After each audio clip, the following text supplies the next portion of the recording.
Hi, my name is Associate Teacher Michael Edward Horne and Youth Pastor. I'm a third generation civil rights leader. I specialize in disabled rights. My adopted mother was legally blind and an American Disability Act lawyer, and so was my grandmother. And my adopted mom made me the person I am today, because if it wasn't for her, I actually lost hope, lost faith in myself, and she helped me believe in myself when no one else did. So I am going to stand up for her as well as other civil rights leaders. So here's a finishing statement for my court case.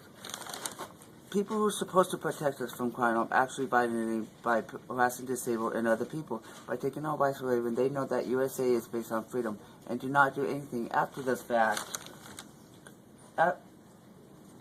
When they could prevented it. So if they violate people's rights and not protect and serve the community like they're supposed to, they are disregarding what they stand for, because their first priority is to protect and serve. They disregarded that when they violated my rights by not preventing crime, or by not protecting the child from smoking next to the child or anybody else. Another one for them is to be a positive role model for the people who they serve, and violate freedom, violate their oath as well. How can we trust people like that who are supposed to protect us but disregard everything they stand for? People of our country needs to be protected, needs to know who they can trust and can be there to speak out for them. It needs to know who have their back when they're in need. And the officer who harassed me and violated our duties, violate our trust. But I am here today to make sure, speak up for our community, and make sure we can get justice for the crimes against the community, so their superiors can put people in their place who will not violate our rights and the oath they took.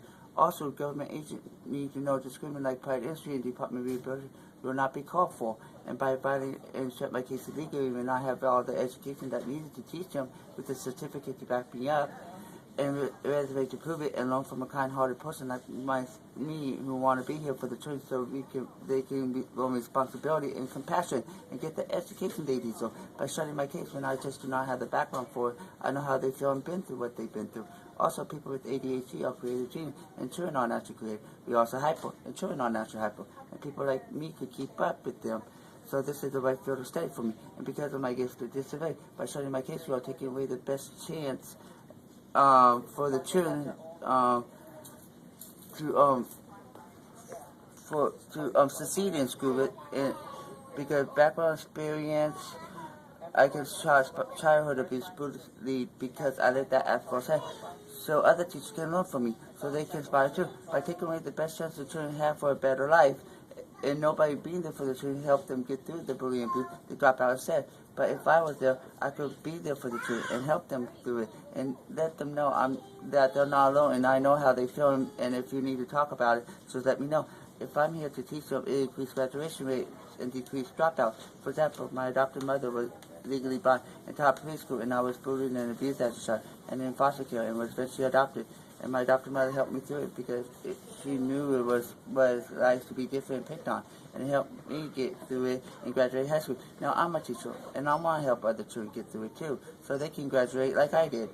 But on the other hand, my stepbrother TJ is African American, and he was going to a high school in Oregon.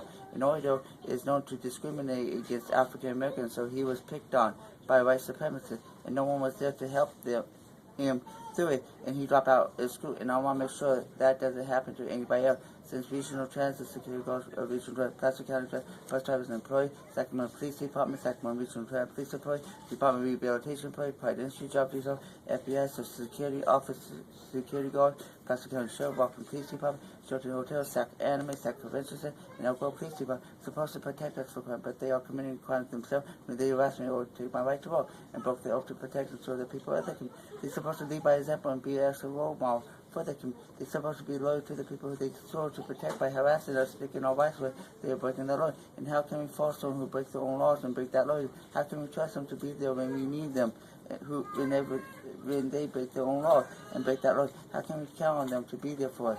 We can't, but I know someone who will be there for you and be your voice, so your voice could be heard. I know someone who you could trust and count upon. I just want to make the world a better place for all the people of the world.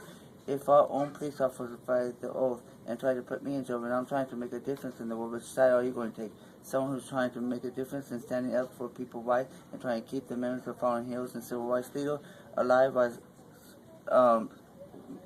Regional Transit, Security Guard, Regional Transit, Placer County Transit, bus drivers, employees, Sacramento Police Department, Sacramento Transit Police Department, Department of Rehabilitation Police, private industry, job development, FS, Placer County Sheriff, Walking Police Department, Chilton Hotel, Sacramento, Sacramento, and Elk Grove Police Department are trying to have the fallen heroes die in vain. I will not let that happen because they made the USA they is today, and they need that respect and honor for what they did for our country. And by letting their names die in vain, you are dishonoring everything they did for the country. So what are you going to do? Let our fallen heroes die in vain and dishonor them too? Or are you going to stand with me and have our fallen heroes be remembered for this day as known as the second bus boycott and all the other boycotts? And I will not let them die in vain. And I will take the oath. And I want you to take the oath to stand up for our fallen heroes. Also, when regional transit security guards or regional transit, Placer County transit, bus drivers and employees, Sacramento Police Department, Sacramento Regional Transit Police Employees, Department of Rehabilitation Employees, private industry, job development, FBI, Social Security Office, security guard, Placer County Sheriff, Rockwood Police Department, Sheriff Hotel, Sacramento, Sacramento Center, and Elk Grove Police Department try to put me in prison and saying I'm a bad guy by creating armor to protect them from being shot and creating software to stop crime, which I am on the side of the law and freedom. And I'm one of the real good guys and a real life superhero, and by standing with them and destroying everything I stand for. Also, this armor eventually runs on pollution, recycling it, and will eventually stop global warming and save the ozone. And by siding with them, all humanity will die, since I cannot get my venture out and the officers die from gunshot and etc. And be on my side, all humanity will be safe from global warming. So what do you choose? Save humanity or have them be lost forever? Life on earth as we know it is in your hands. So what do you choose? Be on my side, find me not guilty, or be on their side and find me guilty? The destiny of future man and womankind is in your hands. The United States was created based on a principle. That principle is our country. That principle is freedom. Our country board is the bald eagle, which represents our freedom. Our country side represents freedom. And all U.S. citizens are entitled to that freedom under federal law. And by taking our freedom to walk away, you violate our freedom and everything country stands for, which makes you, the person violate our freedom, a criminal, and everyone involved in that crime should receive same punishment as one who violate our freedom. Which means if the officer that this crime occurred should get punished for the crimes against the U.S. citizen, because the Bill of Rights guarantees our freedom and protects from rules such as no recycle on the bus or conviction or anywhere else. And violate the Bill of Rights, you violate a federal contract from the government and its people who they sought to protect. Because the Bill of Rights in the country governs this country, so it can make sure our rights are protected under the law. And violate my right. You violate everything that makes a U.S. citizen and should not be allowed to continue. Some people are too scared to speak up against the government, while other people cannot communicate at all. So I'm here today to be their voice. Let the government know that I'm not scared to speak for the truth, justice, and the light in the American way, and stand up for people's rights, and make sure all U.S. citizens' rights will be protected, and make sure their rights will not be violated again. If it was not for the founding fathers, Dr. Luther King, and other civil rights, there would have been slavery, discrimination, separation. So you violating all rights, you violate the memory, and they did not deserve that, because it wasn't for them, you would still be slaves till this day. So we need someone to stick up for what is right, and make sure our fallen heroes get the respect and honor that they deserve. And I'm here today to make that happen.